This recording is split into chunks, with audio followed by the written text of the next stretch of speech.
Is that it? Let me get my face back in frame.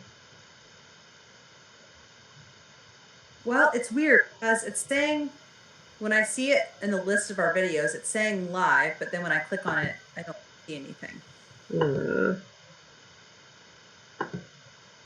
Wonder if there is a delay. Oh, there it is. I see it. It's up. Okay, there must just be a delay. Yeah. I don't know how long it's been up, but it's up. Hopefully not too terribly long. Hi, everyone. So we are a bit rusty, but we are so excited to be back and tell you about what our reading hopes and dreams for the next year will be, and chat with all of you about what you're hoping to accomplish in your reading in 2020. So I guess maybe we could go around and talk about what we're currently reading, or in some cases what we're about to read. So I guess, Bethany, would you like to talk about what you're currently reading? Sure. I just finished The House of Salt and Sorrows and was a little disappointed, as I was telling the girls with it. But that might have been just me, unpopular opinion. I started yesterday I think it's like, what am I, 17th Hercule Poirot novel, which they never disappoint. So that was one I was like wanting to pick up like right away. I was like, okay, I need to not get the Christie to like level me here for the new year. We were just talking about how sometimes when you read a couple of books in one genre and you're like not feeling it, you start to worry. And I was like, okay, I'm not feeling the YA right now. I'm not feeling the YA love. And so I'm like, I'm just gonna go to a mystery that you kind of know, you got the pattern, and it's good. So I'm like, 25% of the way through that one, Death on the Nile. So. Oh, yeah. I've heard that. Like, some people really, that out of the Poirot fans, that's one of their favorites. I know, I've heard the same thing. So I'm kind of excited. I'm like, I'm really liking the layout of it and the characters that have been introduced so far. Mm-hmm. So I'm thinking that it's going to be a really good starter for the year. I was like, okay, yeah, I like to start off the year really strong, and I think it was like 2018 where the first 3 books I read were like amazing. It was awesome. So that's so cool. Yeah. So yeah, that's what I'm reading right now. Excellent. What about you, Becky? I just finished Educated by Tara Westover. West something is her last name. I don't have a physical copy to show because I was reading it on my Kindle. And I don't like waiting a long time for Kindle holds at the library. So the moment I finish a Kindle book, I immediately return it so the person behind me can get the copy. That is very kind of you. I don't like having to wait for digital copies. If I'm done with it, I just give it to the next person. So I finished that. I enjoyed it. I think it was a little overhyped for me. I think I went in with very high expectations, and I haven't quite pinpoint. I enjoyed it. I don't want to make it sound like I didn't enjoy it. I haven't quite pinpointed what felt like it was missing. I just enjoy Hillbilly Elegy better. And they're 2 different stories, but they are both coming out of working class, less educated kind of self-discoveries, going to Ivy League school stories. And I'm still kind of thinking about it. I think it was definitely worth reading, but I'm still kind of processing it. And I think, so I finished that today. And it's funny that Bethany was mentioning Hercule Poirot, because I think the next book I'm going to pick up is The Mysterious Affair at Styles, which is the first Hercule Poirot novel. But it falls into a couple of my reading goals, so I will touch on why I'm reading it later. Very cool. Okay, so I am trying to finish up I always forget what number, the 10th Wheel of Time book. And this has been like the low point in the series because I said to Dave had told me like nothing happens in this book, so I said this is the C-SPAN of Wheel of Time books because it's just politics, like just politics. That's all it is. So actually, sometimes it's weird. Sometimes when I read these, I have trouble paying attention to the audiobooks, but it's so just long-winded that somehow the audiobook has worked for me more this time. So I've been enjoying embroidering and listening to the audiobook. So I would really love, like in this first calendar week of January, to get this finished because I started it like September or something. It's ridiculous. Well, that's not that bad for as chunky as those books are. That's true. They are like over 800 pages usually. And then book 11 is supposed to be kind of like still, but then Dave tells me like books 12, 13, and 14 are just like, they so are worth it. So, and what's nice is Doris from Audiobook and I are doing a very loose buddy read of them, as in we're basically just keeping each other accountable, but they're so action oriented that we have trouble like thinking of things to discuss about them. So we're just like, you still reading it? And she'll be like, yep, I'm still reading it.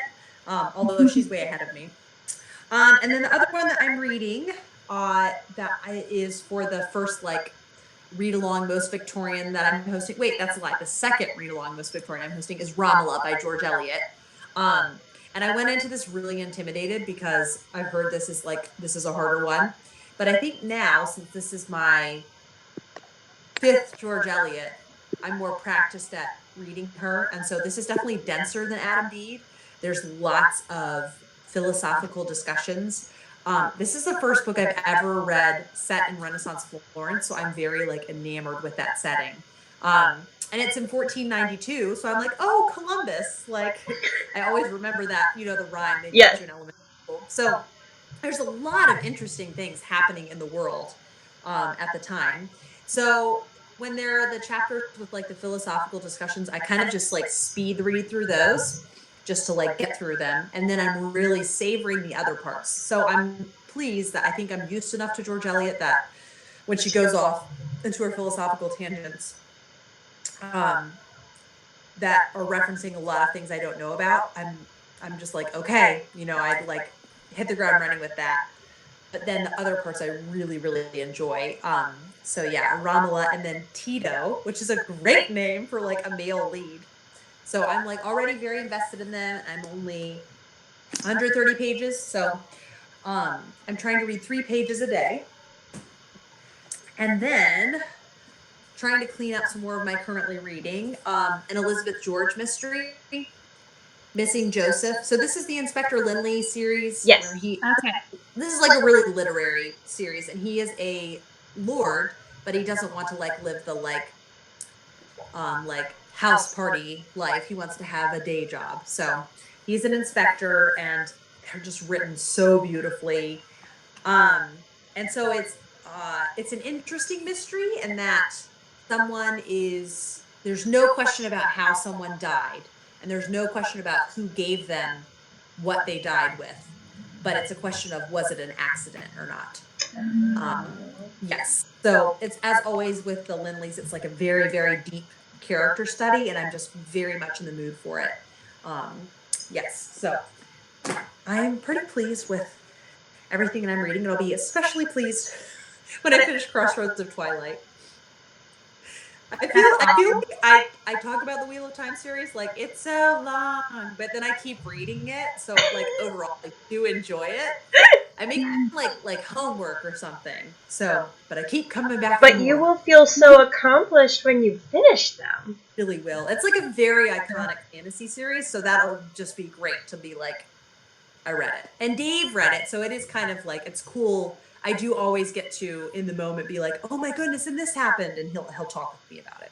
That's nice. So, yes. There's going to be an Amazon Amazon Prime mini series of it, but there's like certain parts, there's like a certain culture where the women are sometimes topless, just like walking around like it's not a big deal. So I'm like, I don't know if I'm really that interested in the mini series. but I'll watch the or I'll read the books.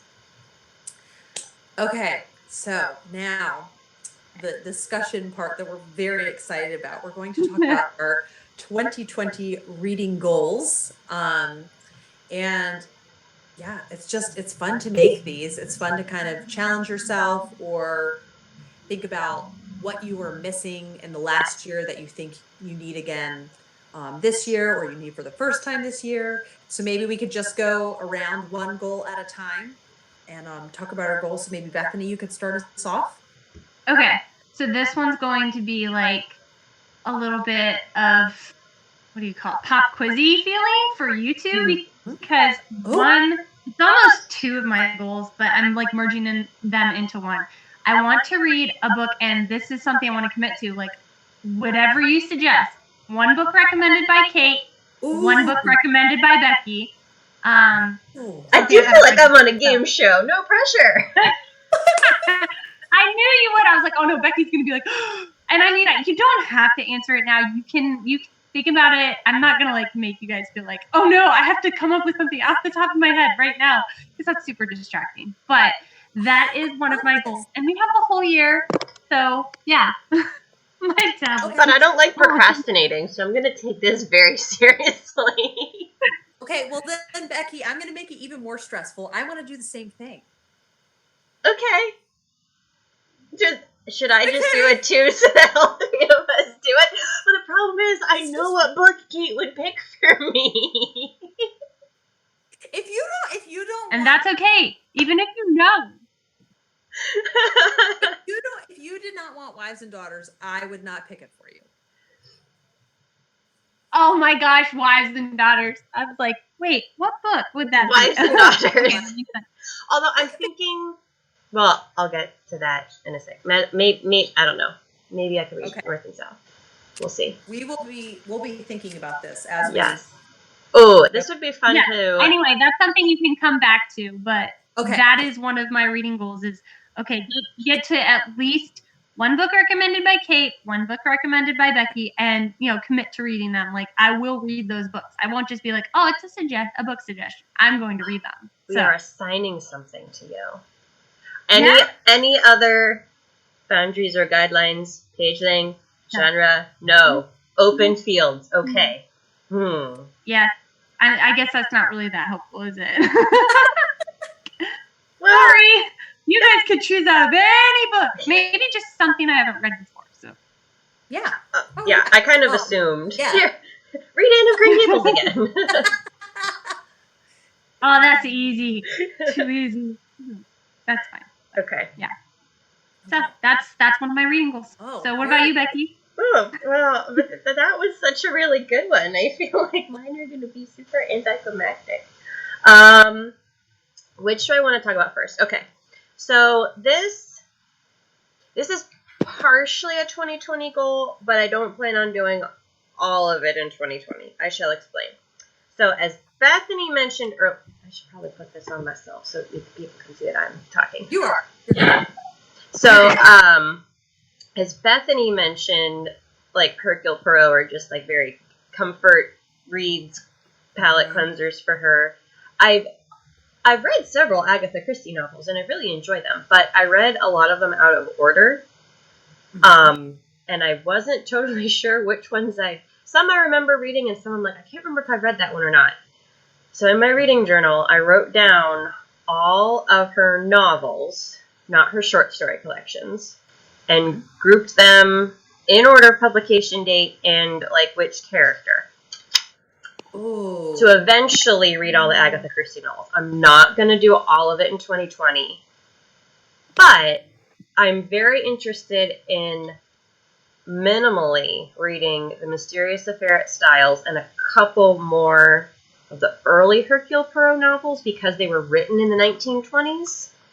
And since it's 2020, even though Mysterious Affair at Styles, I want to say it was written in 24. I could be wrong, and I have the Kindle edition, not a physical copy right now, so I can't look it up.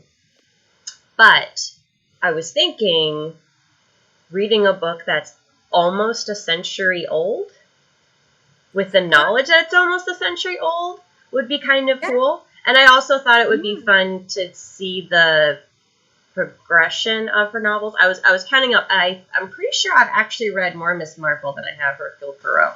Or I read a lot of Hercule Poirot in high school, and I just don't remember them, so they'll feel new to me.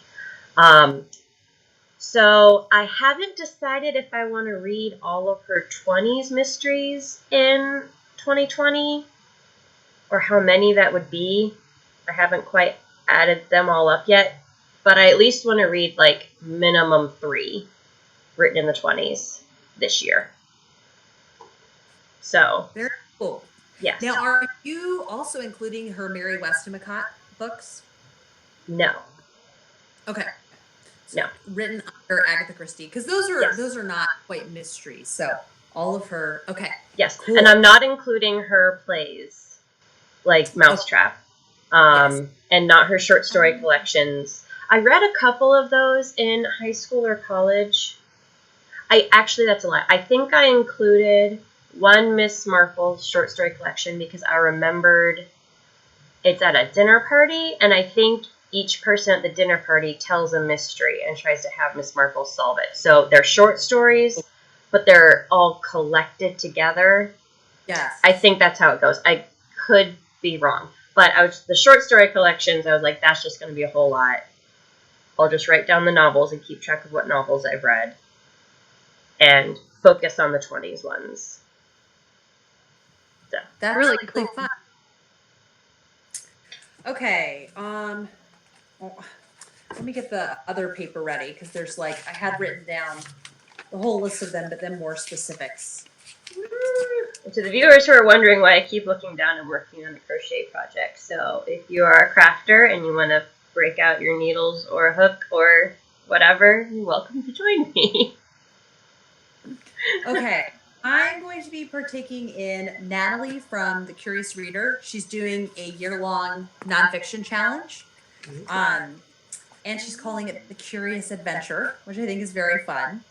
And so there are 12 challenges. So I think that's very one challenge per month.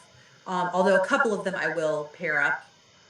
So read about a local celebrity, read about an experience different than your own, read a collection of short writing that has been previously published elsewhere, browse in the nonfiction shelf of a bookstore or library and choose a book you've never heard of or something that grabs your attention. Read a book about an era that interests you. So one that I'll pair together is pick up a nonfiction and fiction pairing on any topic to read together, and then the dig into your past. Pick up a book somehow related to your childhood. So Eudora Welty is an author from Mississippi that I keep meaning to read her because she's very well loved in Mississippi. There are several libraries named after her. And so she has an autobiography, but then there's also one of her novels that really closely takes from her personal experience, basically. Oh, cool. Oh, cool. Yeah, and so I'm that'll finally be my excuse to read Eudora Welty. Nice. Yes. Yeah, so I think I really had fun during Nonfiction November. And I think hopefully I'll just get better at figuring out what kind of nonfiction I like specifically.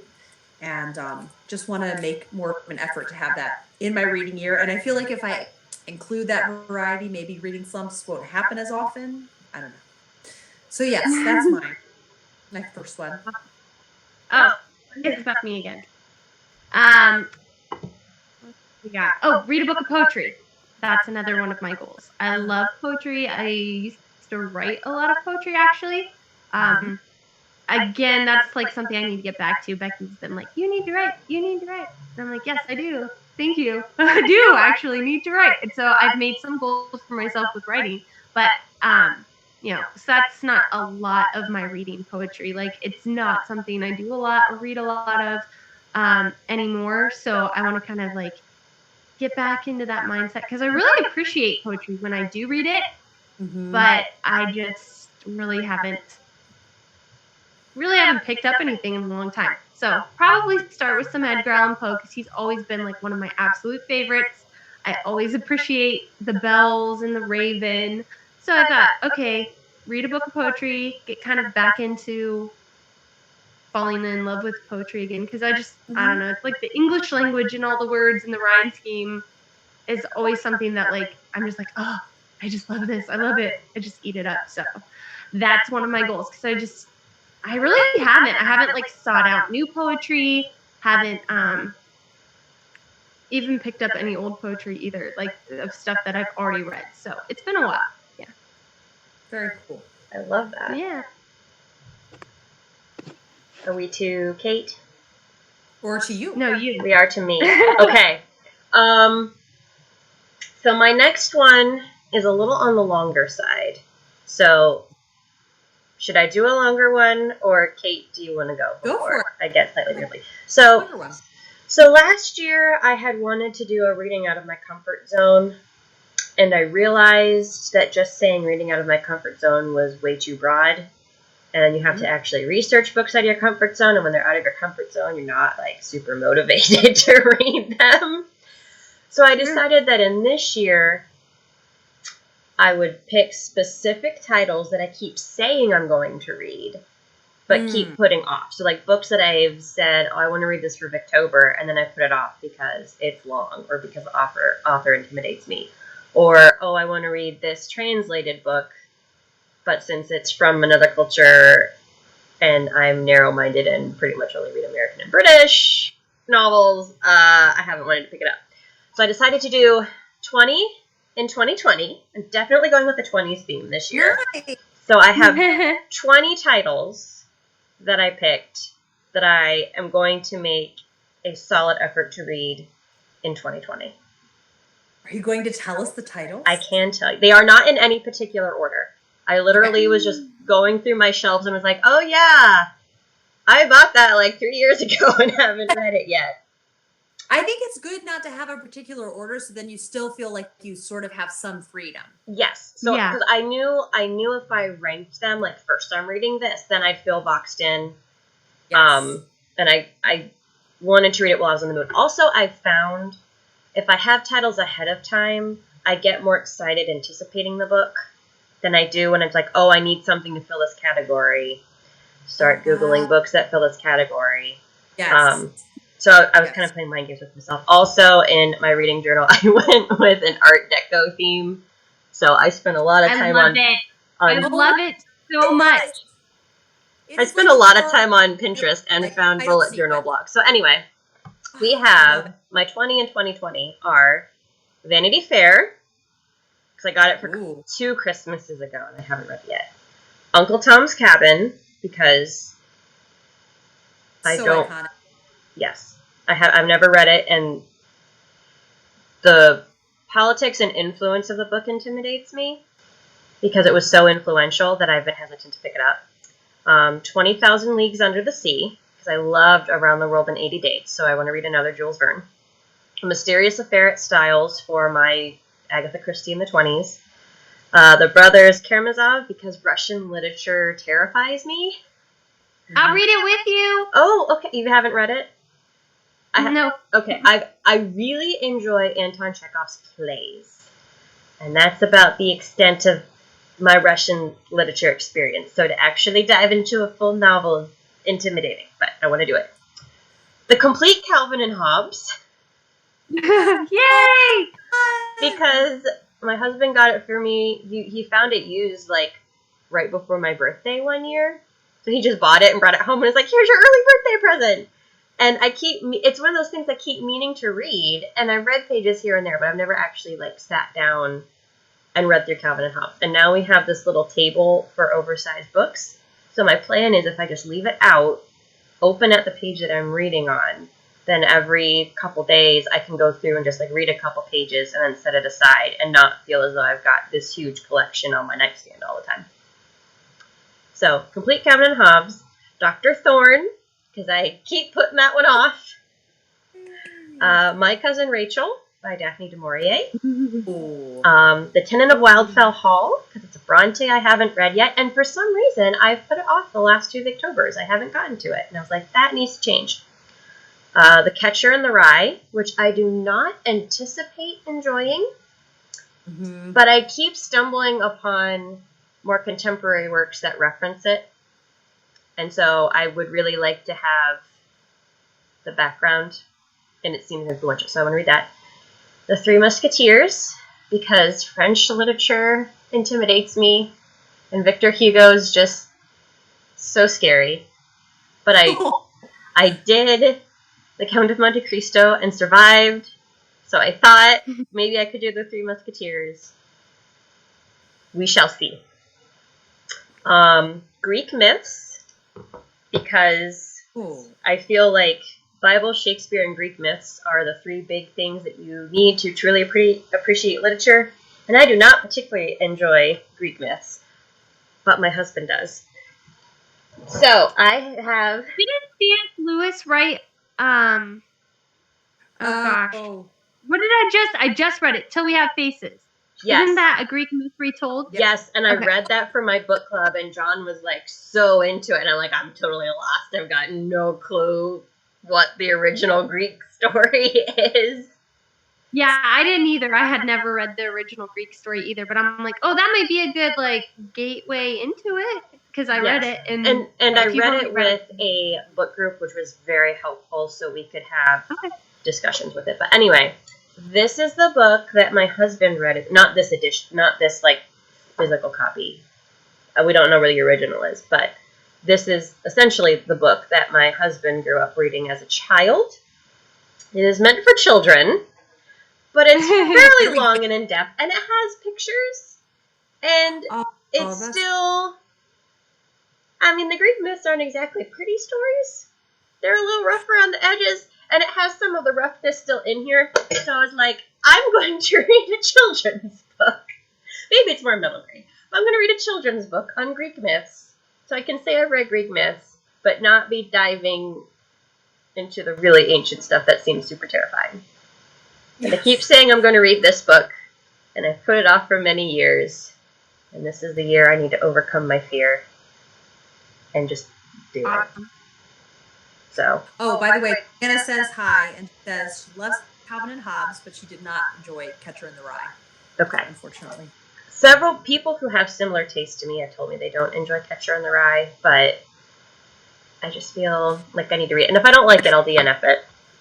Okay, so Greek myths. Well, and you could go into it like with the view of picking it apart or analyzing it, or you don't have to go into it viewing it like, oh, I wonder if I'll love or hate this. You could go into it like, why is this so well loved or well read, or like, why is this a big part of our culture? Yes. Well, and really fascinating. And that's the mentality I went into with Lord of the Flies, which I did end up really liking and would totally reread, but it was just like, I feel like everyone references Lord of the Flies, and it's such common. It's such a common reading assignment in schools. Yeah.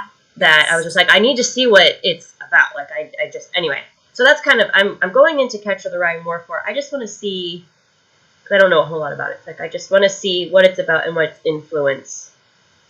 Yeah. Why it has so much influence. Mm-hmm. That's great. Cyrano de Bergerac, because I loved The Wishbone as a child. That's awesome. And haven't actually read the original.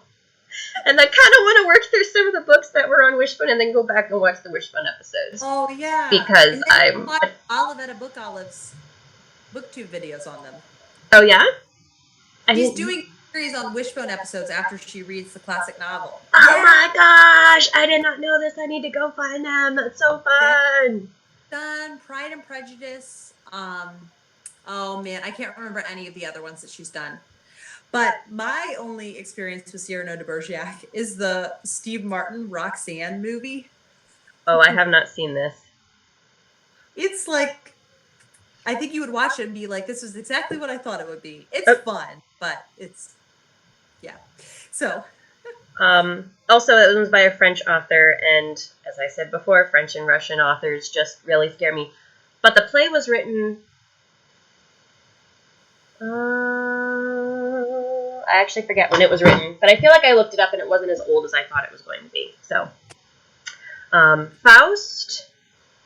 Ooh. Also saw The Wishbone, love the concept, see it referenced a lot in literature, and haven't actually read it. And I'm pretty sure it's written in verse, which is also... Are you talking about like Dr. Faust? Yeah, like Okay. make a deal with the devil. Yes. Yeah. I'm pretty sure it's written in verse, which is also out of my comfort zone. I believe so, yeah. The Physician's Blueprint, which is written actually by a friend of mine who was a doctor, and I asked him for his book years ago. I asked him where I could buy his book, and he said, "Don't buy the book. I will give you a copy." And so he gave it to me like 3 years ago and inscribed it and everything, and I haven't read it yet, and I feel really bad. So I need to read his book. Nathaniel Hawthorne's The House of Seven Gables, because I have picked it up once or twice, and like I think I will like it, but I can never get past the first chapter. So we're gonna try again. Robinson Crusoe. Ooh, that one is referenced in so many Victorian novels. So much. So many households in the Victorian era had the Bible, if they were British, maybe a Book of Common Prayer, and Robinson Crusoe, and maybe like a Dickens.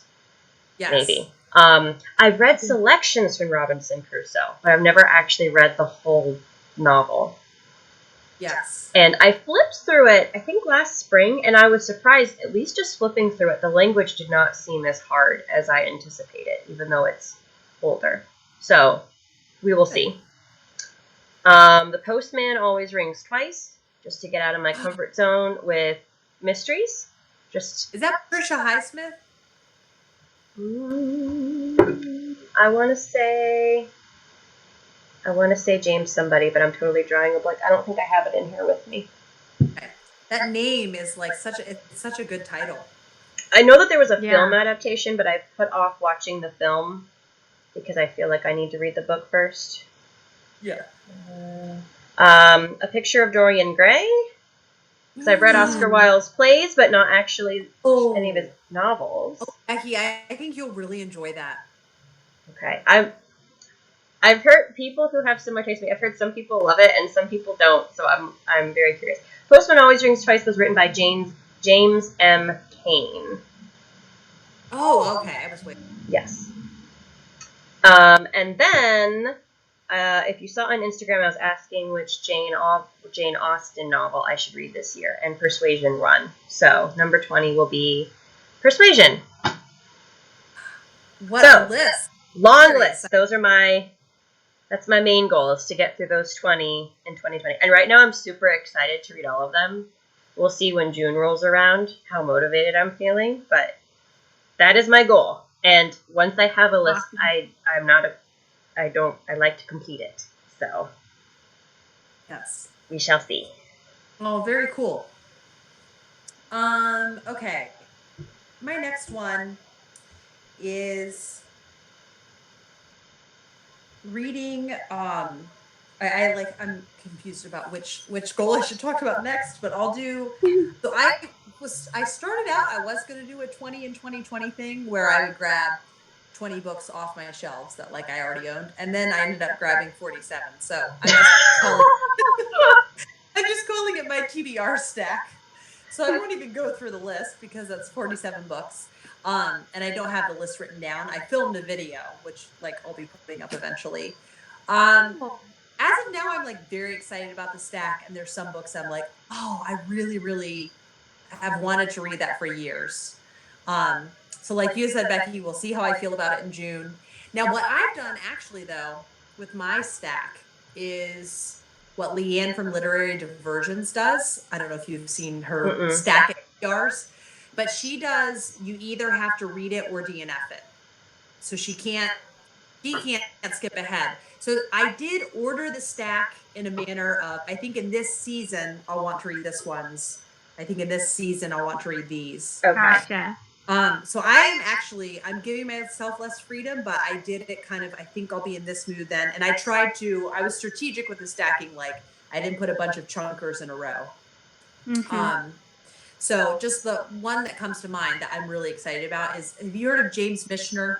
He's written a lot of historical fiction, like South Pacific and Hawaii. Okay. I mean, he's written like so prolific.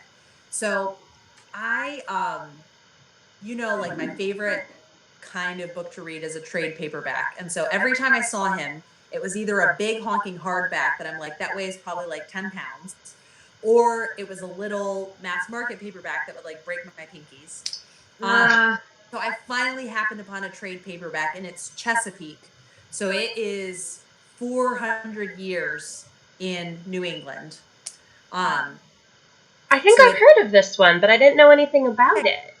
Yeah, so it's really, really big, but I'm really excited. And I did a deal with Audible where you could get 3 months of Audible for $6.99 a month, something like that. So my third month is coming up, and I'm using up my last audiobook, getting the audiobook of Chesapeake. Because a couple times I've done this thing where I've only read one book and I also had it on audiobook. And so just when I couldn't be physically reading it, I was listening to it. When I couldn't listen to it, I was reading it.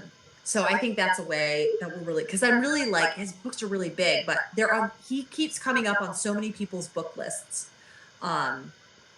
So yeah, so I brought down the first like 6 in the stack to be on my dresser that I do all my books. Nice. So yeah. the first few are down there, and then the other ones are just stacked precariously. So yeah, hopefully it will be a fun project. And I won't like be annoyed at myself later on, like, why did I make this project? Right now it seems like a good idea.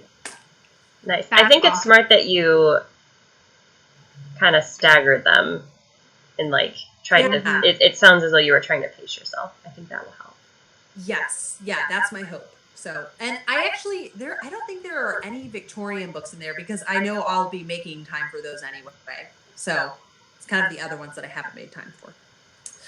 Okay, Bethany, what is your next reading goal? So I'm carrying like a couple of these over from last year. Mm-hmm. So last year, what I did was I read one Agatha Christie mystery each month. Like that was just something I did, like to kind of like, okay, get through the series, like Hercule Poirot series. That's what I've been working on. I mean, and there's like a lot. So I'm like I said, I just started number 17. So I may have read a couple more. I don't know if I started like in January last year or not. I can't remember. But, yeah. So I'm gonna work through and get to number 29, hopefully by the end of the year. Get to number 29. I don't know how many more there are after that. Wait. But I thought, okay, just keep going. What'd you say? I said, wait. Hold my milk. Are you doing your milk? She's gonna let us know. We'll know. Are you counting short stories? Like the short story collections? Yes. I believe so. Yes. Oh, dang it! That's gonna mess up my numbers because I feel like there were I think like Goodreads had the list. I think that I was following. Obsessively checking it on Goodreads as I'm like, where am I in the series? Because I just checked out a couple. Same. I think there are 37. Okay, that sounds right. Okay, I was thinking there were like 40-something novels and some more short stories, but I could be wrong. Okay.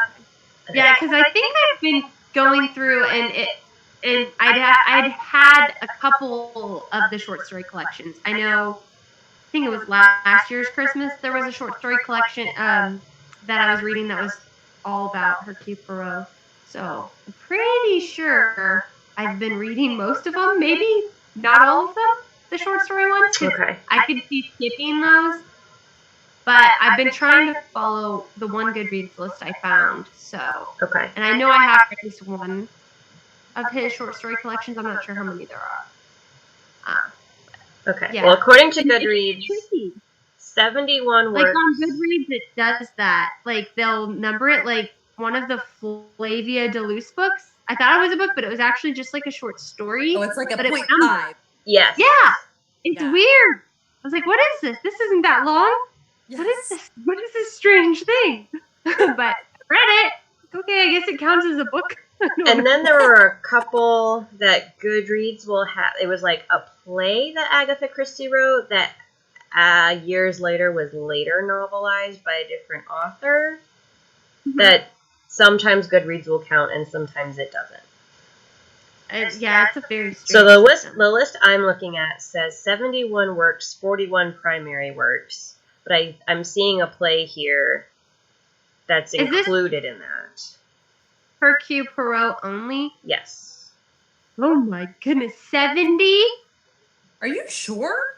Well, that includes shorts. That includes I cannot talk tonight. My mouth must be dry. That includes the short story collections and some of the ones that were like plays or partially finished stories that other authors went back and completed. So I think that list is inflated a little bit. Okay. Okay.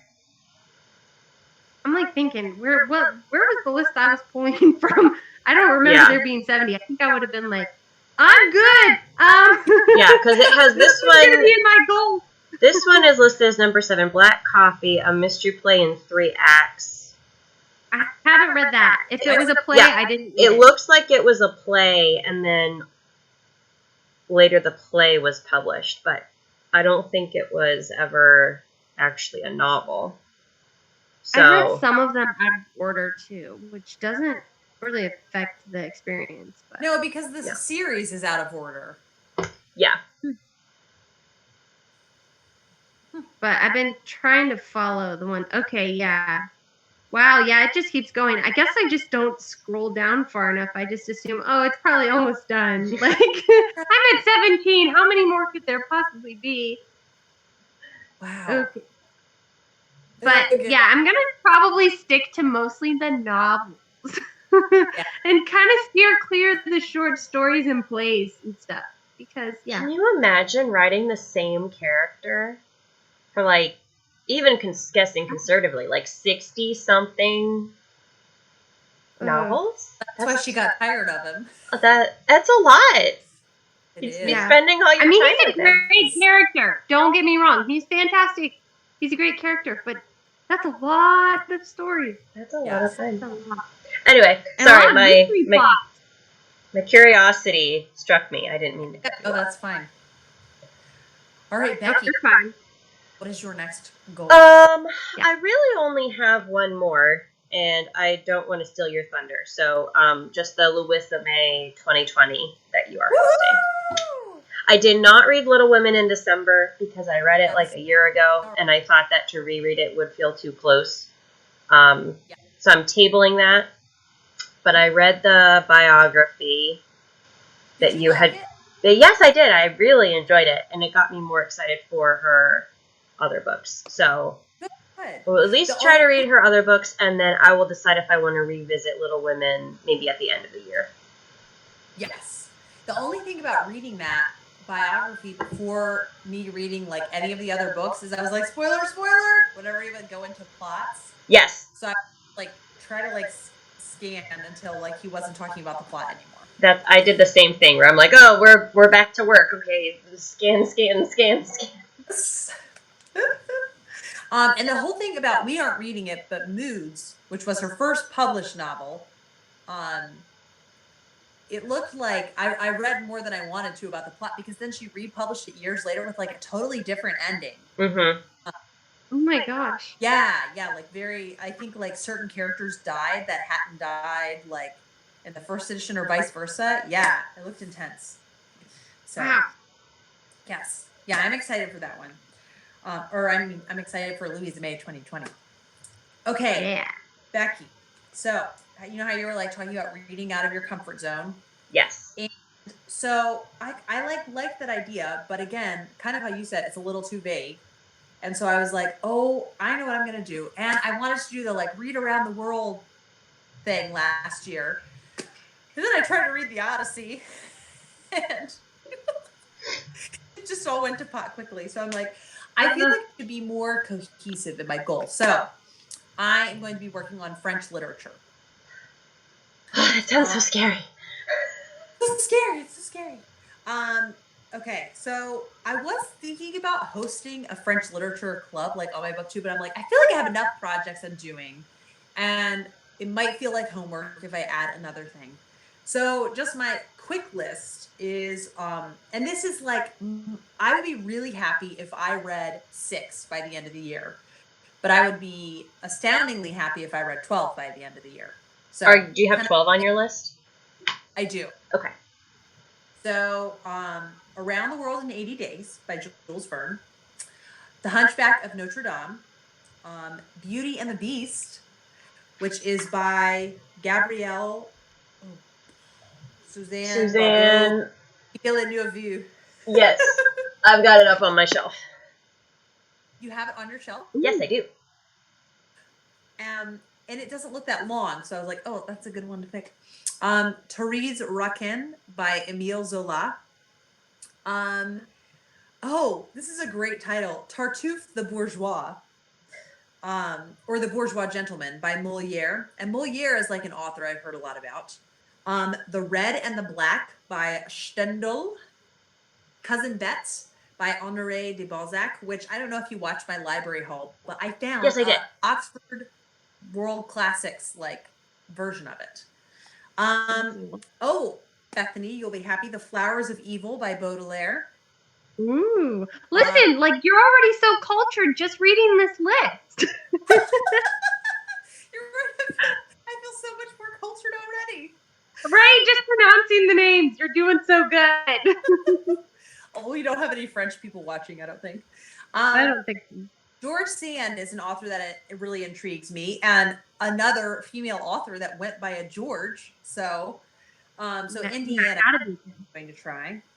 Madame Bovary by Flaubert. Bellamy by Guy de Maupassant. Now, some of these French novels are like really saucy, so I don't know. Oh yeah, the feel. Madame Bovary. Ooh. Yes. That's why I went with an adventure tale for mine. I was like, sure, musketeers fighting a cardinal. I think I can handle that. So then later on, I also did write Three Musketeers because I'm like, oh, that's fun, but that's just an additional one. And I might do a reread of My Father's Glory and My Mother's Castle by Marcel Pagnol.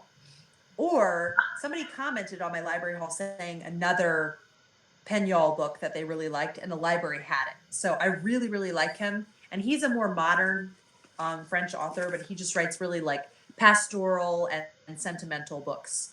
I remember you talking about that in a past live stream. It's My Mother's Castle and My Father's Glory. Yes. Yep. Okay.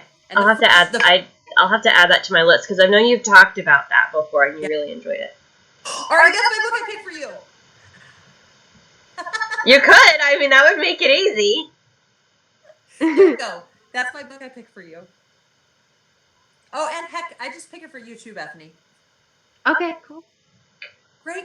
Awesome. Kate is done. Now I've got homework to do. He's like, oh no. All right, Bethany, do you have another goal? Okay, I do want to read an audiobook. So that's going to be interesting because I'm not a fan, honestly. Oh, I didn't know you didn't do them. I did. I've done like maybe 2 in the last 4 years. Oh my goodness. Oh, how Whose Body by Dorothy Sayers, I think. Right? Mm-hmm. Yes. Peter Wimsey. I had that right, I think. But I read that one or listened to it on audiobook. And then there was another one. Oh my goodness, on the way home from the beach. It was one that you've read. A Room with a View, is that right? Yes. Oh, right. And you didn't like A Room with a View, and you don't know if it's because of the narrator or if you just don't like the book. Right. The narrator, the way that he was pronouncing, like the way he was using his voice to make him sound like the female, like, it just made her sound incompetent. I don't know, like, how else to put it. I could not take her seriously. I was like, is she gonna faint? Like, what's wrong with her? That's you have to be a really skilled narrator to do a voice of the opposite gender and not make it sound like really silly. Yeah. And it's like a less is more. Like, it has to be very subtle. Yeah. Bethany, have you read Echo yet? It's Becky, a middle. I recommended it to you. Oh, you did. Shoot. Because the audiobook is amazing. Oh, okay. Yes, I have read it. A really good narrator is Juliet Stevenson. Oh, she would be. She does Jane Eyre. She does Middlemarch. So should I do one that's like a reread, do you think? Yes. Maybe that would cure it. I don't know. Harry Potter and the Sorcerer's Stone. Harry Potter. Read by Jim Dale. Yes. Okay, yeah. That's a high contender. Yes, because I've heard nothing but good things. I may have to make my pick for you an audiobook. Ooh, the plot thickens. Because then you'd have to finish it. Maybe she could if she hated it. she could you could require her to try X amount of hours. Yes. And if she hated narration, she could switch to physical. Yes. But I would try to pick something where I knew the narrator was good. Yes. I'm not going to have you listen to Hunger Games on audiobook because I did not particularly enjoy the narrator. It was... Makes a big difference. It really does. Yes. Yeah, there's one. Frederick Davidson is an audiobook narrator I can't abide. He is the male Katharine Hepburn, so he talks like this while he narrates the audiobook. No. It's awful. He's done several Dickens, and a couple times I forgot, and I checked him out on Hoopla, and I was like, I got him again. No, anyone but him. No. It was so funny. I was like waiting for you to say more. You're like, I'd like to listen to an audiobook. And I was like, wait, I'm like, oh, she doesn't do them. Okay. Yeah, it's funny because my brothers and my dad and I were talking about audiobooks, and I was like, yeah, when, reading an audiobook or not, and they're like, well, you don't read an audiobook. And I was like, what are you talking about? It counts as reading. And they're like, no, it doesn't. You did not translate the English into your mind via the code with your brain. And I'm like, I'm not talking to you guys anymore. So do blind people not get to say that they read a book? I said the exact same thing, Kate. I said the exact same thing. They said, well, when they read with their finger, with the braille, it's coding. But when they're listening to it be read, it's not the coding or something. I'm like, you guys and your code. Also, you guys can go sit in the corner. Originally, like way back when books were so expensive to print, so many people would hear books like through being read aloud to them. Yes. Or through. That's how stories began. Yes. Like the whole history of stories is through speaking. I know, like passing down tales. Yes. And lots of stories like Dickens were published serially and often read out loud. Yes. Which has me wondering if maybe I should listen to a Dickens out loud sometime to see if that changes the experience. I did that with Little Dorrit. I read part of it via audiobook. Okay. I haven't done a full audiobook since Whose Body. Whose Body would be a hard one to do on audiobook because it's a golden age mystery with a lot of fact dumping. Yeah. David Copperfield was a really, really great audiobook. Ooh, yeah. I really liked that one. That would be a good one, Becky. Mm-hmm. Okay. Becky, did you have another goal or did you go through yours? Nope. I did all of mine. Okay.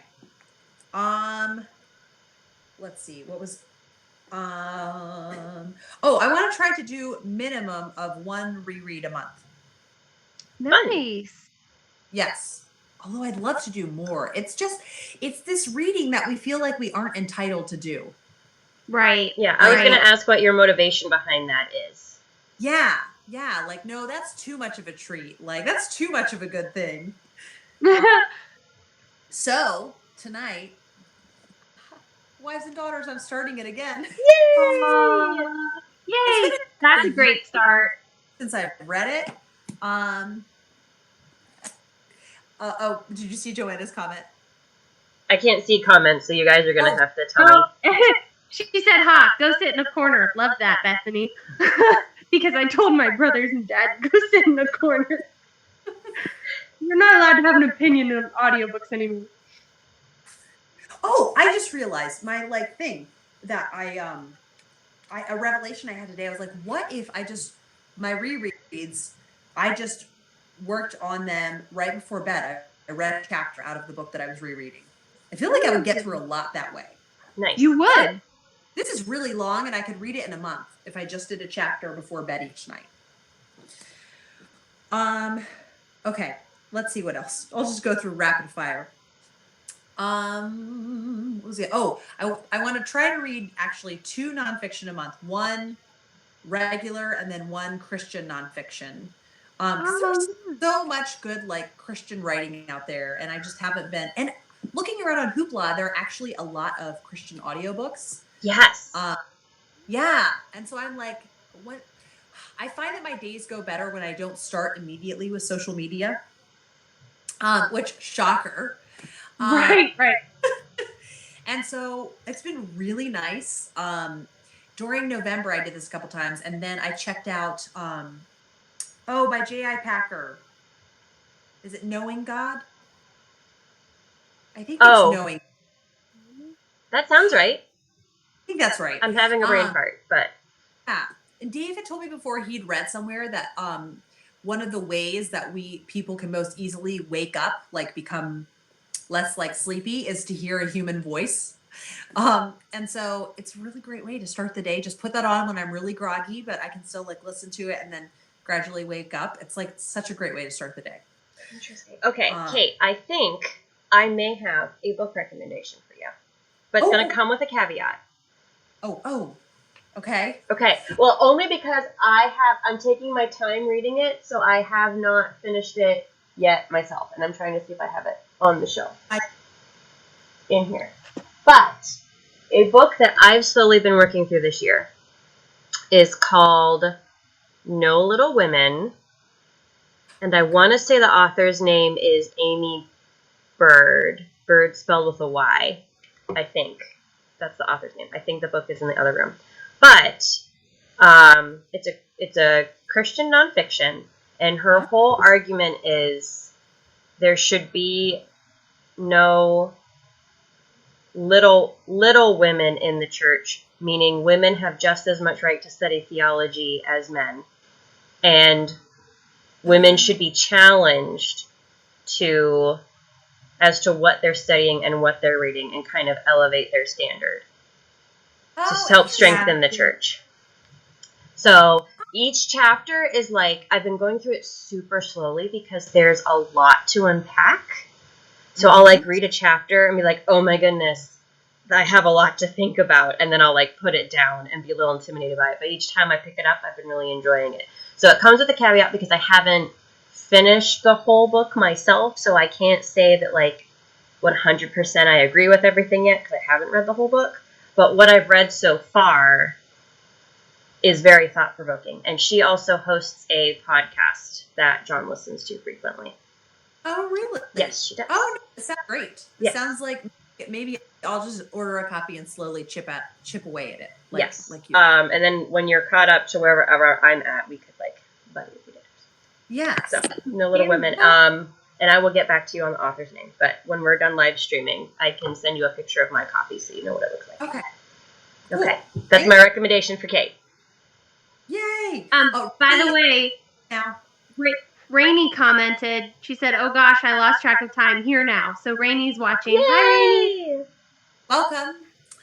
Welcome. Okay, and then what was the other thing I wanted to talk about? Oh, okay, two more things. One is I am notorious for getting like between 10 and 20 books on in my currently reading folder on Goodreads. And that really stresses me out.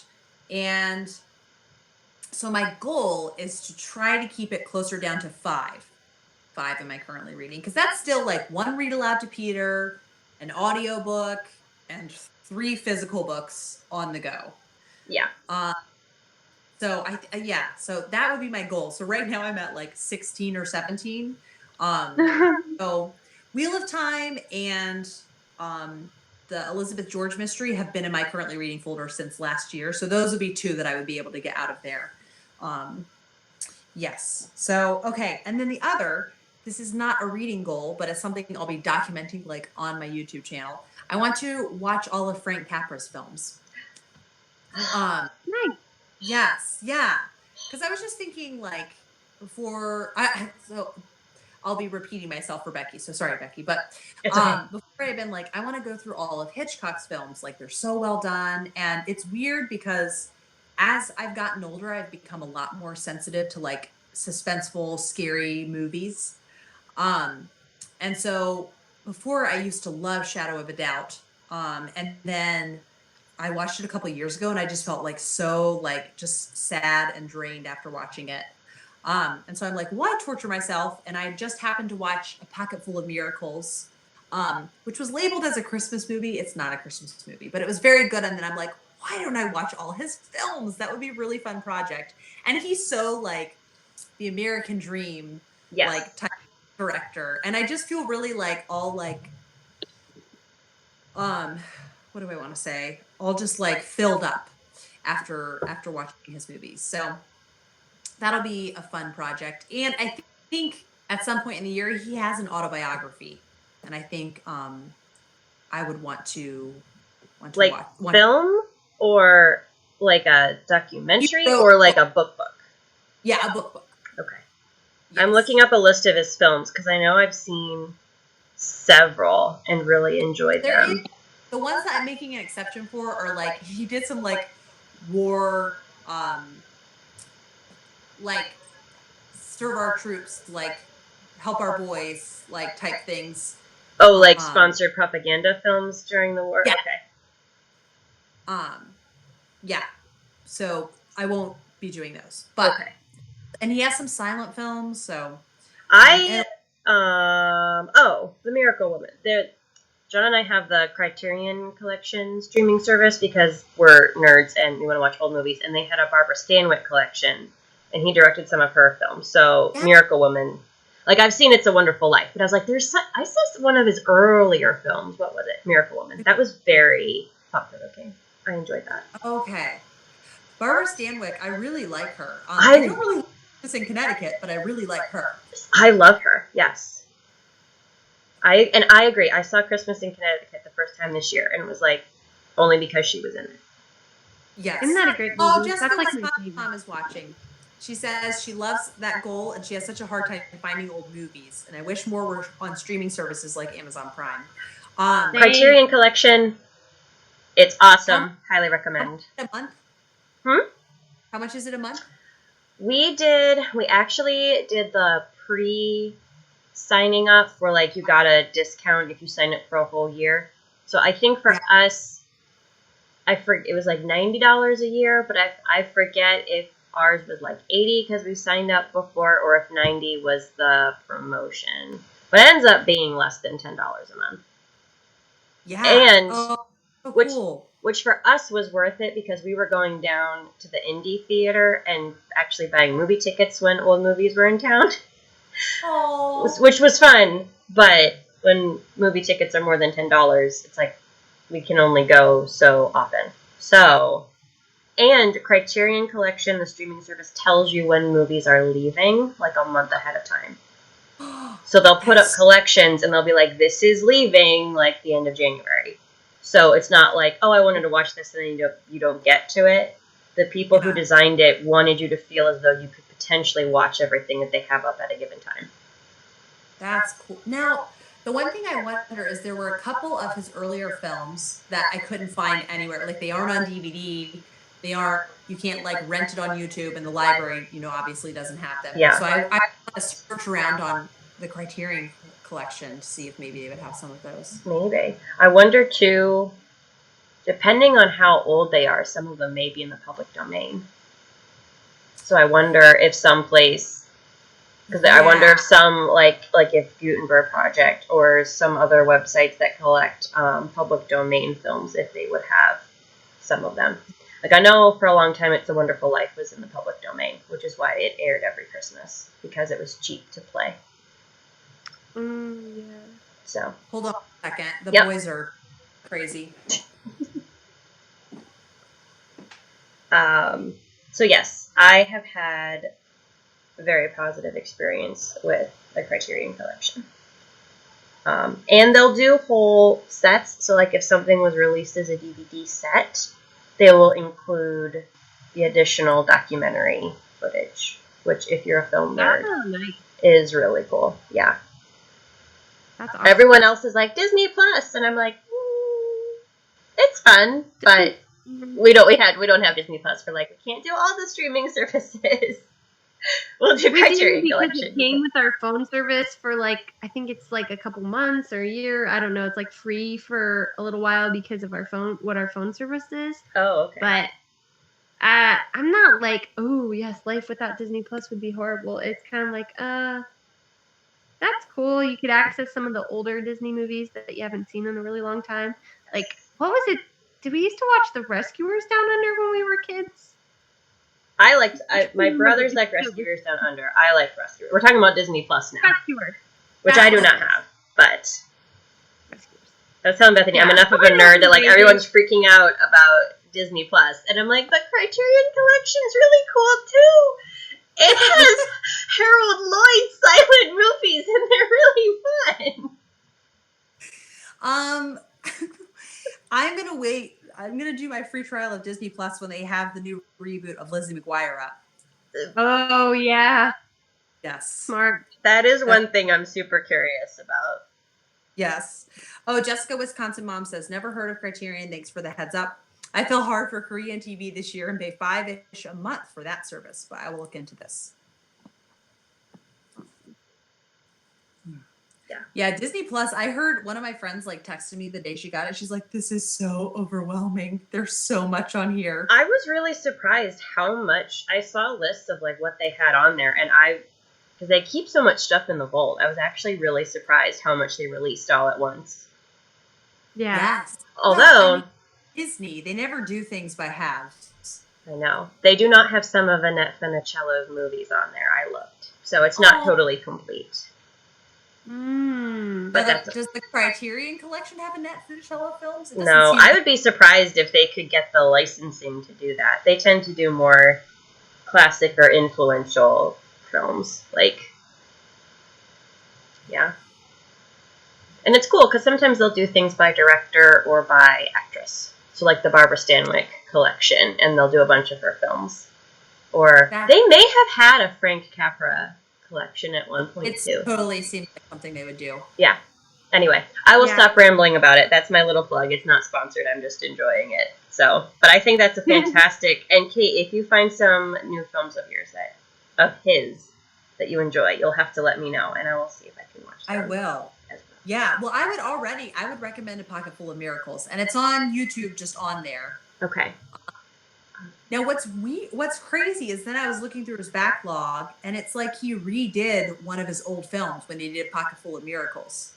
There was like a book, another older film from like 10 years back that was the exact same plot. Yeah, but this one was in color. The older one wasn't. A totally different cast. Okay, cool. Yeah. Have you seen Glenn Ford in anything? I don't think I have. I really liked him. You know how there's some of those actors that are like, they're just like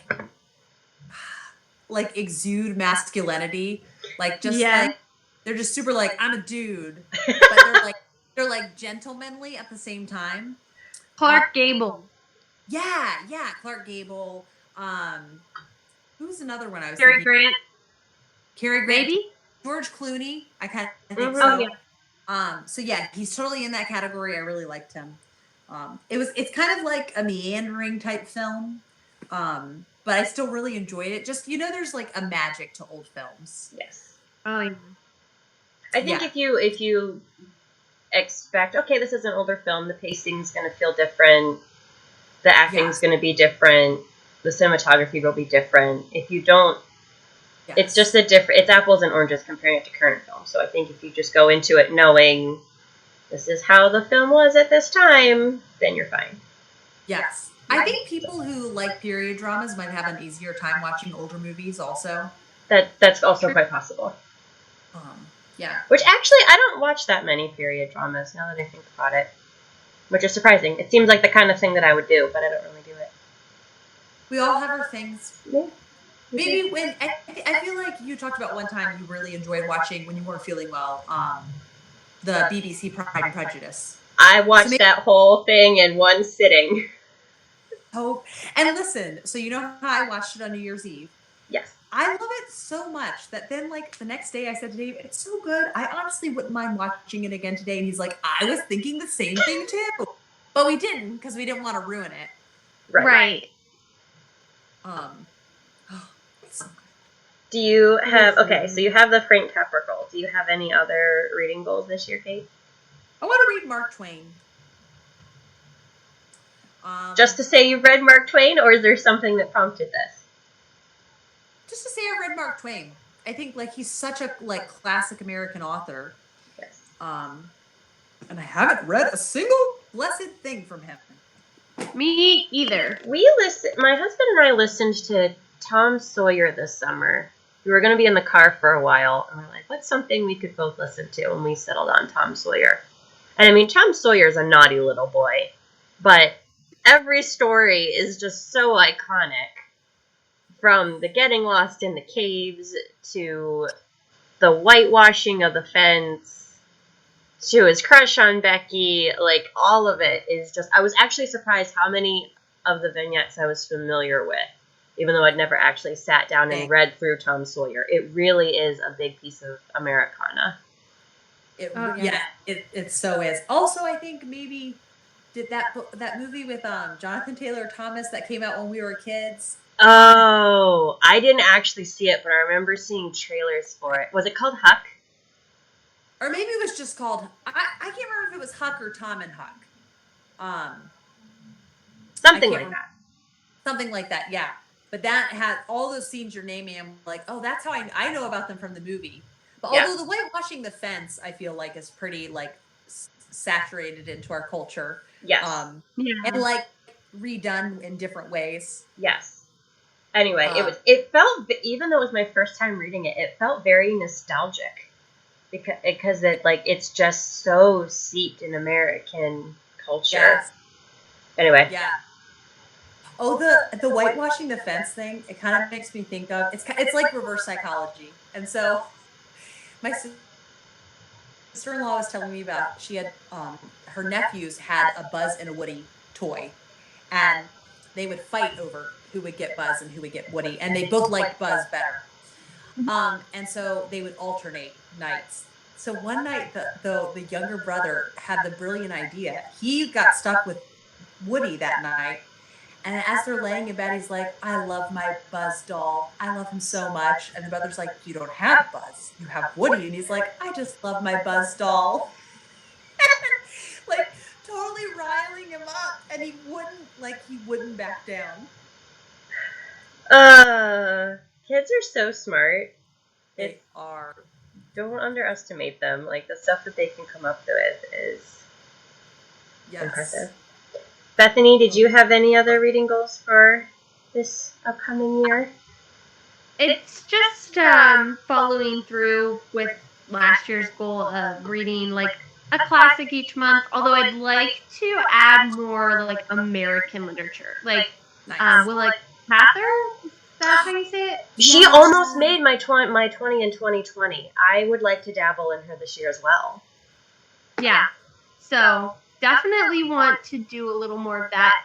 I always liked American literature, like in school and in college and everything. But I don't know. Ever since I've like been out of college, I've read mostly English lit, and so I'm like, I would like to kind of pick up a little, like, be more intentional about picking up some American literature.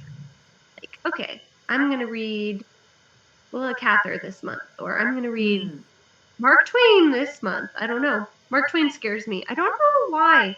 Like, I'm like thinking, am I really gonna like it? Am I really gonna, like, is it gonna just be like, oh, I kind of basically already know this story. This is a waste of time. Like, I have that going through my mind every time I think about picking it up. But I mean, you never know until you actually read it. So yeah, I honestly did not think I would enjoy Tom Sawyer, and because he's such a naughty little boy. And I was just such a, like, follow the rules kind of kid. That it's like, oh my goodness, why would you think that this is a good idea? You're getting into trouble all the time. But I really did enjoy it. But you know what? Sadly, like, Beth Marsh is the follow the rules girl, and like people don't talk about her as much. You know? I know. Like, I would want to know Beth in real life more than I would want to know Amy, but yeah, they sure make for interesting characters. They do. Truth. Don't have much of a plot unless you're getting into trouble or something. It's kind of true. Like, I got up on time. I went to work and I did my job. And I was responsible. And then I went home and made a healthy dinner. And then I went to bed by a reasonable hour. Is not super exciting. That's why, like, people aren't like, oh my goodness, did you hear about Susie's birth story? Everything went routine and well. Isn't that crazy? Like, you only hear the crazy stories because Yes. they don't make good stories, apparently. No, they're Which good. is fortunate. Yes. Mundane is Wasn't that like in The Hobbit? In The Hobbit, the Hobbit doesn't want to go. Oh my gosh, now why am I blanking on his name? Oh, It's Bilbo. getting... Thank you! You're welcome. I read it! Bilbo was like, he just wants to live his happy, normal life, and like all this Yes. chaos comes into his life, and he's just like, no, why? Yes. Like, Becky, you might like The Hobbit. You should No, I read tried The Hobbit, and I loved the beginning when they were in the cozy little shire, and then they went on a stupid adventure, and I was like, why did they leave? Everything was perfect. And it's because of that I haven't tried Lord of the Rings, because I'm like, that's even more adventure. That's 3 books of adventure. I'm not sure I can handle that much adventure. I just want to stay in my little the hole. writing is beautiful, and the characterization is excellent.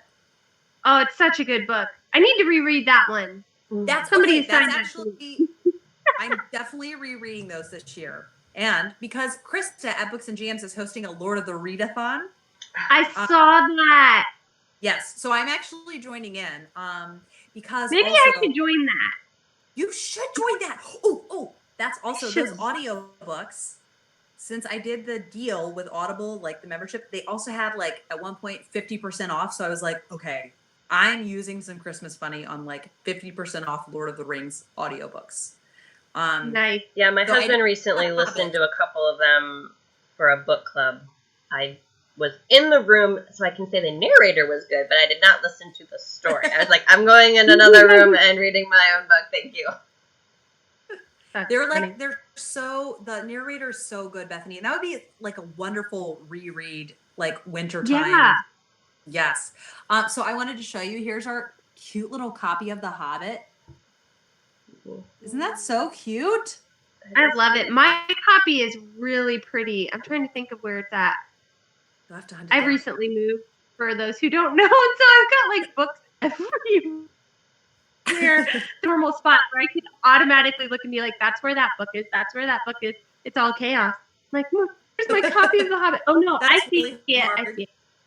It's okay. It's nestled between Anne of Green Gables and Gone with the Wind on my shelf. I'm looking at it now. Oh, well. It's really pretty. I should get up and get it. Yeah, show us. I wonder what Scarlett O'Hara and Anne of Green Gables would think of one another. I think Anne would be fascinated by Scarlett and fascinated by her dresses and like make up stories about Scarlett. And Scarlett would be like, oh my gosh, who are you? Your red hair is ugly. Get out of my way. This is the Hobbit copy I had. Oh, I love that. That's wait. I wasn't zoomed in on you. I need to make sure that you're full screen. Sorry. That's really pretty. It's so cute, right? Mountains. Oh. I love it. There's a dragon in the back. So cute. Yes. Joanna wants to know who's hosting it, and it's Krista at Books and Jams. Her channel is Books and Jams. And then, do you know the other person that's hosting? That's so bad. Oh, I could not tell you. I saw that she posted about it, but I do not remember. Yeah. Oh, Rainy Day Read says, I'm rereading The Hobbit right now. So good. Oh, I saw that on Instagram that Rainy was reading The Hobbit. Yes. Yeah. Awesome. So cool. Such a great book. So yeah, that's fun because we're reading it loud with Peter, so he's able to like enjoy it. I want to do that. Oh, that'd be so much fun. Reading it to your kid for the first time, like enjoying that experience. Oh. Yes. And he was like, when the trolls came, and so that's fun. Obviously, we are not reading Lord of the Rings to him, but. No. Oh, Rainy Day Read says Sarah's Nightstand is the other channel that is hosting the Lord of the Rings. Okay, yeah. That's a great channel name. I have not heard of it before, but that's a great channel. Yeah, it is. Well, ladies, this could very well be our best reading year yet, right? I hope. Fresh start. I hope so. We'll see. Although I am curious, like we'll be moving in this year. So I have all of these like plans, like, but when, Bethany, when moving, like Your like attention span for reading just isn't quite the same. It's gone. I read 2 books in December. That's when we moved. This past That's so month sad. in December. But you know I what? read 2 You have big books. stuff That's to do. it. But I will say, since you don't do audiobooks as much, and Kate does a lot True. of audiobooks, I could That's- see Kate. I could see you doing more audiobooks in 2020. Yes, that's a good point. Cozy mystery audiobooks. And, Oh yeah. Oh, and the Lucinda Riley audiobooks. Oh. Okay. I know. I have a bunch of audiobooks, like they all arrived on hold, I was telling you. And Once Upon a River, this is like the 5th time my hold has come in. And I have so many other books I want to read, but I'm like, this is the 5th time this has happened. Like, I am listening to it. It's very atmospheric. Good for January, that sounds like. Yes, it's very atmospheric. And then I think it's going to be like 3 more weeks before The Starless Sea by Erin Morgenstern. She wrote The Night Circus. Okay, I was like, I know that name. Why do I know that? I haven't read The Night Circus yet, but I see it pop up so much that I recognize the name. Yes, so that's her first. It's her first book since The Night Circus. Oh, sorry, Bunny Trail, Yeah. because I think I want to say that the author of you said Morrison. I was thinking Morgan Crow, which is the Wondersmith series. Not until October. October? I thought it was going to come out in March. Is that in Australia? It back. She wasn't happy I with thought it. I saw October. I hope you're right. I hope it's March. I thought she it pushed was it back. Oh, She well, wasn't maybe, happy with it. you Which know, I respect. I do respect when sure. authors aren't,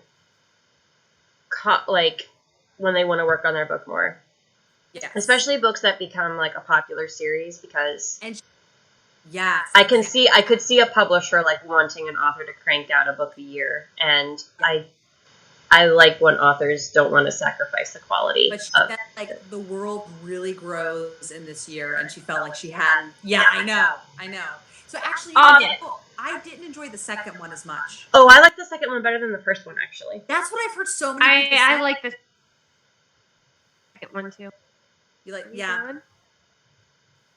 I'm very curious. It cut out for like a second. It's back now. Okay.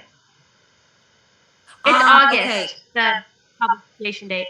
August. Is that U.S. release, or because the author is Australian or something, right? Yeah, I did not realize that. I don't know if it says. I don't think she's American, so I don't know if the United States, because sometimes we get delayed releases if the author isn't. Right. We'll have to make Australian friends, and Katie, send us, buy us some books and send them to the United States. Although by the time they sent it to us, like by the time it arrived, it might. That's true. Yeah. And postage would probably be very expensive. Yes. True. All right, so Bethany, have you thought of a recommendation for me or Becky? If you haven't, you can give. Okay, maybe have either of you read Tisha? It's based on a you true recommended story. that on my Q&A, and all right, I'll write it down. I really wanted to read it after you recommended it too. I really think you both would like it. Okay. It sounds it's been a while since I've read it, but I've read it several times. It was a book my mom had, and it wasn't like a super popular book that I remember hearing about, but she had it on her shelves, and then I had read it probably in like my teen years, and it just was like so good. I don't know, I just loved it so much. I thought it was such a good story, and I know you liked Neville Shute, A Town Like Alice. Oh, yes. And in some ways, I felt kind of like the stories, they feel like this one was a true story, but that one was like based on true events. So they kind of are similar in that way. It's like a woman's bravery, her standing up when other people don't, kind of thing, like that type of story, and so moving, and so like it gets you like passionate, like, oh, I just want to just smash these people who are like coming up against her, like, or whatever, that feeling of like righteous indignation. These Umbridge people. Oh. Yeah. I don't know. It's just a really pretty story, and it's set in Alaska. So that was cool. All right, Yeah. I'm reading it in February. It's happening. Okay. I hope you guys like it. I know it's always like something when you're like, okay, should I? It's Was really it really as nerve-wracking. good as I think?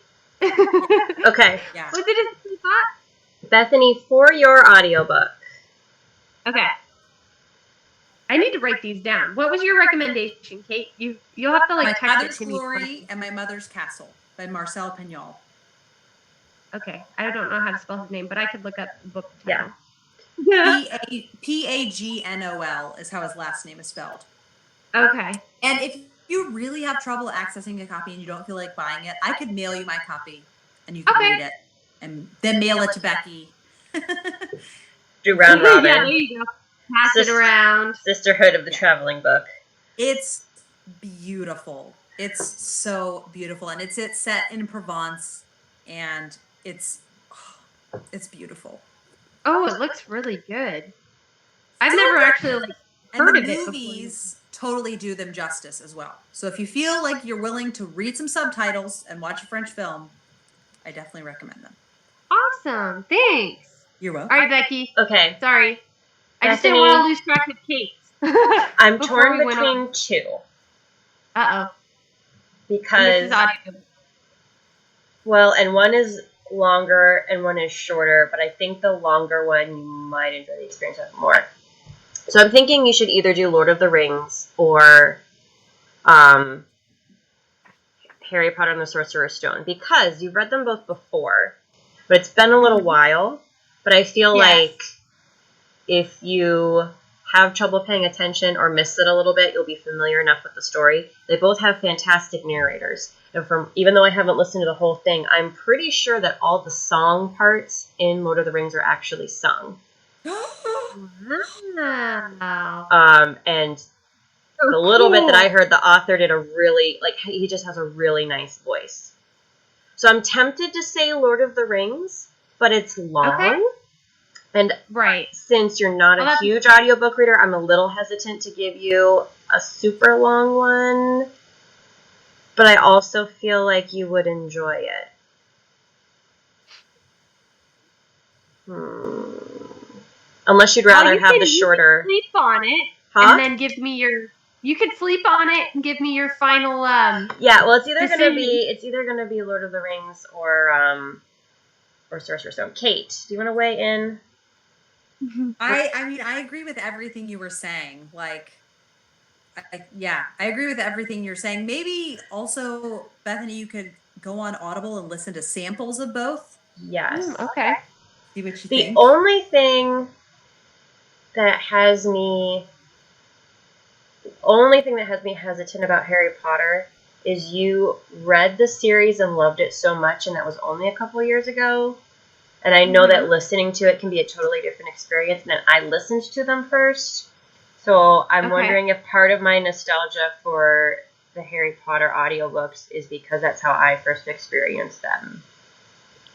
I think they're just very good. They I are. didn't experience them first as audiobooks.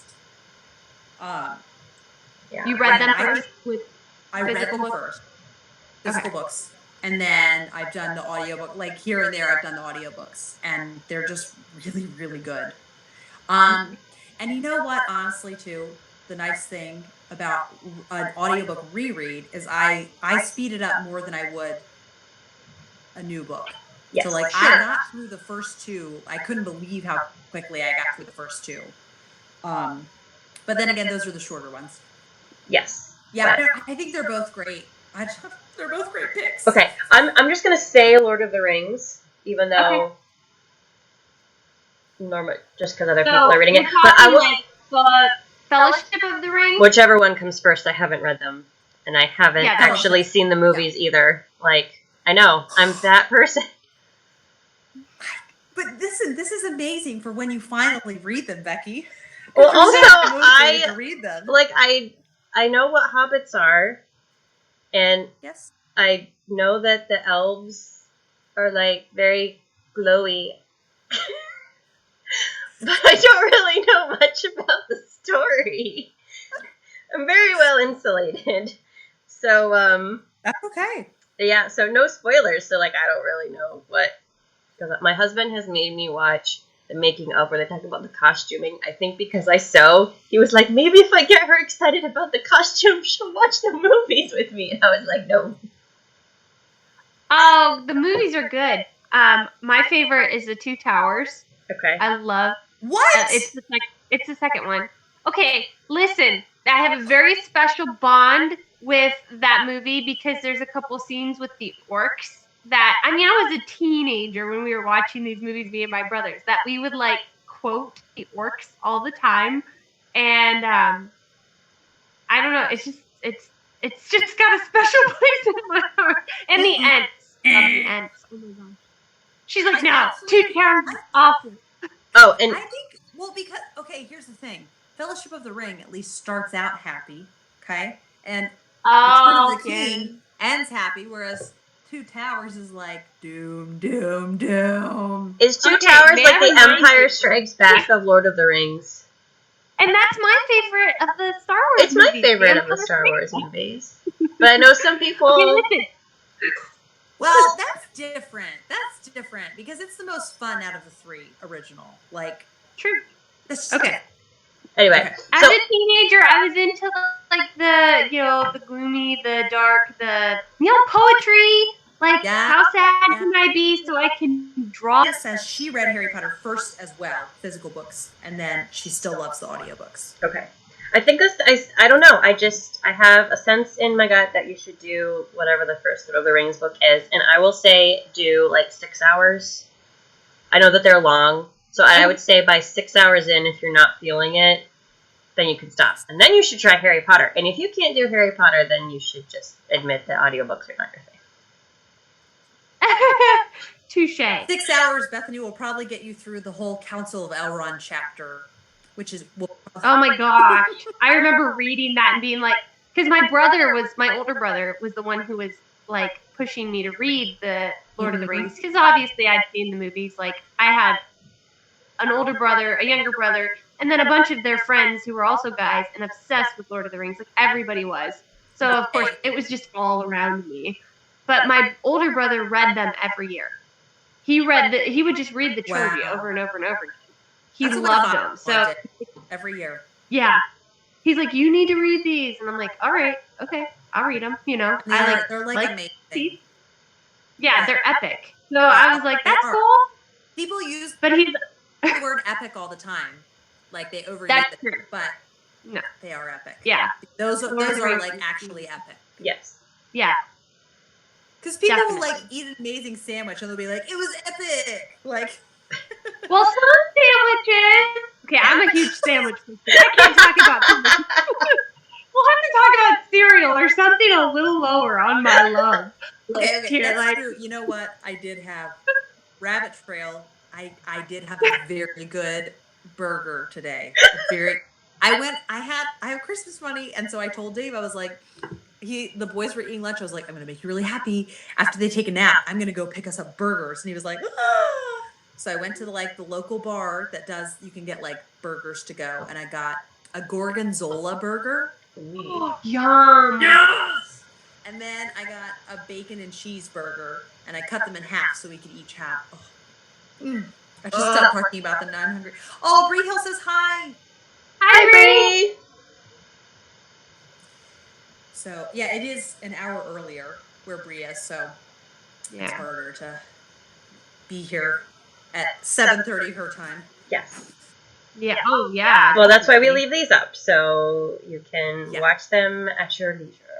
Exactly. Absolutely. And all our tangents about And all of our tangents. burgers. Bree's getting on. She's like, why are they talking about burgers? Are burgers And part movies. of your reading goals? I mean, I will stand by my statement of however long ago it was that I said I love our conversations because they're the best. Yes. They are They pretty really great. We go on and on about random things, and we almost always agree. Yes. Sandwiches can be epic, like Lord of the Rings. Audiobooks are books. They are reading. Yes. Yeah. Oh, you know what would be super fun too is if you had an in real life book club that read through Lord of the Rings and then you ate you all made like Hobbit food.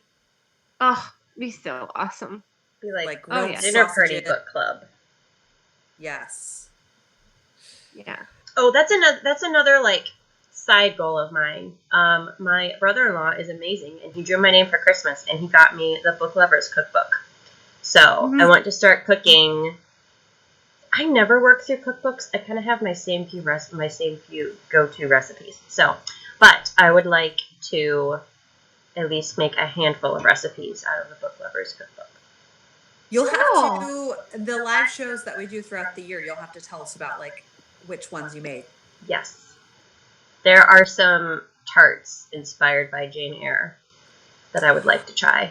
But I think I need a special tart pan. I'm trying to decide if I want to splurge on tart pans or not. You can't use like a muffin pan, a muffin tin? I don't know. I'll have to look it up. The muffin tins might not be They the right need type. to have a store for that. I'm like, it's so annoying, right? Because either you have to stash all these things yourself, No. or you just have to do without them. They need a rent-a-pan store where you can go to the rent-a-pan or just borrow it. Like, you know, whatever. Here, hold my watch. Actually, maybe I should just do that. Maybe I should just ask some of my friends if anyone have a tart pan I could borrow one weekend. Oh! Yeah, you could do that too. I think you need like a library for pans. Honestly. We're at your wedding shower that Joanna and I hosted at my apartment. How you got like 6 muffin tins? Yeah, I think it was like 3 or 4, but yes, I still have most of them. I think I regifted like 6. one of them, but I regifted it to someone who gave me one as like a gag gift of like, haha, you gave me a muffin tin, so I gave you a muffin, because they would like get the joke of getting a muffin tin. That's really funny. So it wasn't like awkward to regift it. Yeah. Yes. Well, I think Joanna says some libraries actually allow you to check out pans. See if your library does. Oh, what? Joanna, you know. That's that amazing. is amazing. Libraries are everything. They are. They are life. Yes. That's really cool. Okay. They don't just help you with your mind, they help you with your cooking. Especially when the librarians aren't like stingy with the toys in the library. Ugh, yes. At Jessica, Wisconsin, Mom says the library where I used to live in Wisconsin had this. They had tons of character ones too for children's birthdays, like Thomas the Train. That is a genius idea, because you usually only use those once. Right? Yeah. That's so cool. That's so awesome. That is amazing. I had no idea. Like, I would have never even thought that. Ever. Now I'm just sitting here like, mind blown. Yeah. Becky's like, I'm going to the library tomorrow in search of a tart pan. Although I do feel like I would be shy to ask, because if they don't have it, then I feel like the library would be like, no, don't have those. Put it in the suggestion box. Yeah, that's true. I think you should have the pans. How would you put that? How would you catalog that in the library system? What happens if you have an overdue pan? What do you do? You bake a cake. Can you record it in the Dropbox? Some of those drop boxes are pretty big. That's yeah, true. they are. Yes. Oh. Well, now that we've talked about burgers and tart pans, maybe we'll leave it here. Yeah. Well, this was very fun. It was so fun. And we, everyone, have already scheduled in our calendars the February and March dates. And I was supposed to post today, like our shows, but I will post very soon the next show dates, so you have advance notice. Yay. Thank you for watching, and good luck, everyone, with your reading goals for the new year, and we'll be back in February. Bye. Bye. Okay. And hold on. Do you want to end your stream?